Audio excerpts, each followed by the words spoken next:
పేతురుని ఎందుకు పిలిచారు దేవుడు? ప్రపంచాన్ని దేవుని శిష్యులుగా మార్చాలి.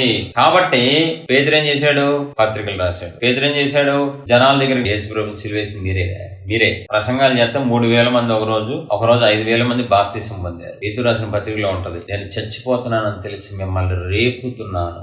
దేవుడు ఏ ఉద్దేశంతో మనందరినీ పిలుస్తున్నారు తెలీదు ఎవరికి. ఈ రోజు దేవుడు సార్వత్రిక సంఘంలోకి అన్యులుగా ఉన్న వ్యక్తుల్ని దేవుడు ఎందుకు పిలుస్తున్నారు? కొంతమంది అనుకుంటారు నా సమస్యలు తీర్చడానికి, ఇంకొంతమంది అనుకుంటారు నా బాధలు తీర్చడానికి, ఇంకొంతమంది అనుకుంటారు నేను ఒంటరిగా ఉన్నాను కాబట్టి దేవుడికి నా మీద కనికరం వచ్చింది, నా భర్త చనిపోయాడు కాబట్టి దేవుడి మీద ప్రేమ చూపిస్తాను. ఇవన్నీ కాదంట్లా, ఇవి కూడా కరెక్టే. కానీ అసలైన ఉద్దేశం ఏంటి? మనం మారి మన ద్వారా అనేక మంది మారాలి. దేవుడు నువ్వు అడిగితే ఏం చెప్తారు సమాధానం? ఎందుకు ప్రభువా ఎంత ప్రేమ నేనంటే పాపాలు చేసి బరి తెగించి మా అమ్మా నాన్న జీవితాలను పాడు చేశాను, స్నేహితులు మోసం చేశాను, నీ పాపాలని నువ్వు చెప్పి ఇంత చెడిపోయిన నన్ను, నరకానికి కరెక్ట్ గా అర్హుడైన నన్ను ఎందుకు రక్షించారు ప్రభు అంటే నీ మీద ఒక్కడి మీదే ప్రేమ కాదురా, నీ వెనకున్న జనాంగం మీద కూడా ప్రేమతో అందరికి కలిపి నిన్ను రక్షించారు. ఈరోజు ఈ గ్రహింపు ఎవ్వరికీ లేదు.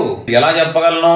ఉంటే వాళ్ళు రోజు వాళ్ళ పనులు చేసుకుంటూ, వాళ్ళ ఉద్యోగాలు చేసుకుంటూ, వాళ్ళ కుటుంబాలు చూసుకుంటూ ప్రతిరోజు దేవుడు పరిచయం చేసి ప్రజలను దేవుడికి తిప్పడమో ఏదో ఒక పరిచయం చేస్తూనే ఉంటారు. ఈ గ్రహింపు లేదు.